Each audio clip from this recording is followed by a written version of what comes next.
Ladies and gents, welcome back to the Motion Picks. And yes, you read correctly. Today's countdown is the big one. I will finally reveal the top 7 cinematic marvels these eyes have witnessed so far. But before I begin, it's crucial that I stress that these are my personal choices, and therefore probably won't be a film Nazi approach based on stringently technical criteria. Does that mean we should be expecting things like Batman vs Superman? No, but don't go in expecting Citizen Kane or The Godfather. But those are the best films of all time. Why? Because some revered film magazine told you? Look, we don't all enjoy the same films to the same extent, and by that logic, the greatest films of all time can't be universally held as absolute, I guess. Besides, you can't expect me to recount the same list as everybody else. That would be pointless. Speaking of pointless, is there really any actual point in creating such a list? Other than the fact that my audience has demanded it? By which you mean one comment. You know, we could argue all day, but that's not what our audience has come to see, so if you don't mind, let us commence. Now, I figured this list would probably feature a musical, but at first it wasn't obvious which one. There's the spectacular dance numbers and unmatched visual wit of Singing in the Rain, and a blood-soaked 19th century London was the perfect backdrop for Johnny Depp's surprisingly dulcet tones in Tim Burton's Sweeney Todd. And although I'm almost devastated that 1991's Beauty and the Beast didn't make the cut, this spot could only belong to The Sound of Music. The hills are alive with the sound of music. Cut it out. But it's the classic songs, those childhood memories, that contagious sense of fun that keep me coming back time and time again. But it's not all whiskers on kittens, guys. This movie has Nazis. And as feel-good a film as it is, it still manages to deliver one of the most suspenseful sequences in cinema. I mean, is there anything this film can't do? Up there with Raindrops on Roses, The Sound of Music is one of my favourite things. No one is likely to contest the far-reaching cinematic influence of Alfred Hitchcock. His greatest film, however, is certainly up for debate. For me, it's usually a double coin toss between 4 of his best. North by Northwest is the prototype for the modern globe-trotting spy adventure, which happens to be better than most. Psycho is a brilliantly shot thriller with a lot more to offer than just a famous shower scene. Grace Kelly and James Stewart light up the screen in the one-set wonder Rear Window. Perhaps the most interesting, however, is the psychologically complex Vertigo. Featuring a devilishly clever plot that unravels in the most unpredictable ways, it all climaxes with an ambiguous ending that is equally frustrating and surprisingly satisfying. Add to the mix the impressively layered performances of Jimmy Stewart and Kim Novak, and you have a solid 6th place entry. Mi amor por el cine no es limitado por la lengua inglesa. Me encantan las películas francesas como A Bout de Souffler de la Nouvelle Vague. De Italia llegan clásicos como Otto e Mezzo del director Federico Fellini. Y tampoco me limito a las películas de Europa. Pero a mi quinto puesto, El laberinto del fauno, nos llega desde España. Fauno es un filme con aspectos dramáticos, fantásticos y espantosos que forman una receta bien balanceada. Durante el fascismo de la España de los 40, seguimos las aventuras mágicas de Ofelia, en los que se encuentra con una variedad de monstruos, tanto ficticios como de forma humana.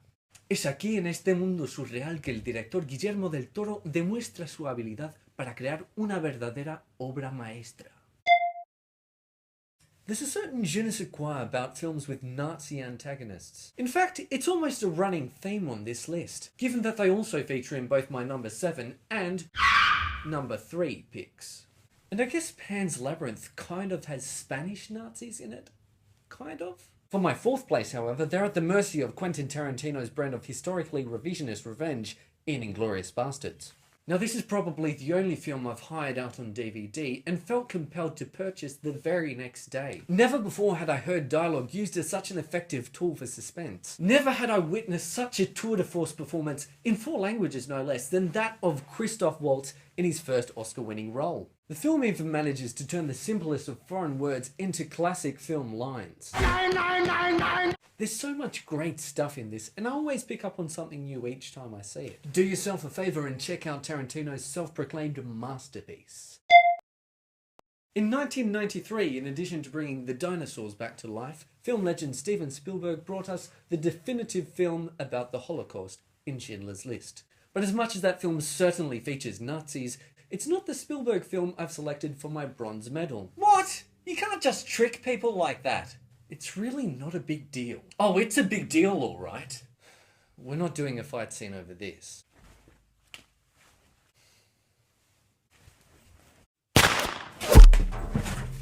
Raiders of the Lost Ark arrives in third place. It's the classic lines, the memorably iconic sequences, and let's not forget John Williams' rousing score that keep me returning year after year to this piece of sheer entertainment that's practically synonymous with adventure. The screen cut to black, and the theatre was filled with an ear-piercing silence. Did the top fall, or did it just keep spinning? All I knew was that I hadn't been this impressed by a film in a very long time. And I was this close to going for Christopher Nolan's Inception for my second place. Instead, I'm going for a film that quite frankly disappointed me on first viewing. Back in 2008, I had to wait for more than a month before finally my dad took me to see a film that I'd overhyped way too much in my head. When I exited the cinema 2.5 hours later, I was a little underwhelmed. The plot had me confused, the action was way too realistic for a comic book movie, and Heath Ledger's Joker was way less playful than Jack Nicholson was. But in my opinion, Christopher Nolan's The Dark Knight has aged like an excellent wine. Or at least my appreciation of it has. Now I see it as an impressive showcase of psychologically charged confrontations, practical action set pieces, and one of the most menacing performances in film history.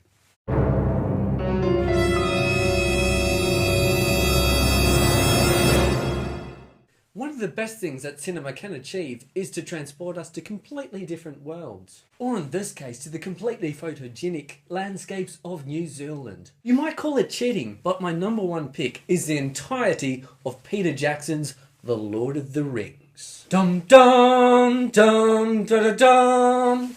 Hey, it might be divided in 3 parts, but it's one unified story. But if I absolutely have to pick one of the 3, it'd have to be The Two Towers, because of the pinnacle of cinematic medieval warfare that is the Battle of Helm's Deep. No, The Fellowship of the Ring, because of You shall not pass! Wait, no, I choose The Return of the King because of its most satisfying conclusion. Or conclusions, because there are many of them. And they're all great! No, I can't choose. It's all one film, that's final. Whinge at me in the comments if you must. The Lord of the Rings is epic filmmaking where the epic aspect is completely warranted. It's not bloated but perfectly paced, even with its extensive runtime. The film also has huge stakes, which mean that the battle scenes actually mean something in the grander scheme of things. My first adventure through Middle-earth overwhelmed me in such a wonderful way. And that's why it's my number 1. And there you have it. After much mental debating, Yeah, right. I've finally reached a list of favourites that I'm actually quite happy with. Kinda shocked you didn't include any animated films though, because you really love those. I know, so am I. But don't fret, that one deserves a list of its own. And maybe not just one. But firstly, if you enjoyed this video and you have a YouTube account, please hit like and hit subscribe. And feel free to make suggestions below for more videos like this. I want to hear your thoughts. But not in a creepy way. Seriously though, please subscribe. It's absolutely free. And it's not like a kitten will die if you press the button. I assure you, it's perfectly safe. And on that note, I bid thee farewell. Till next time.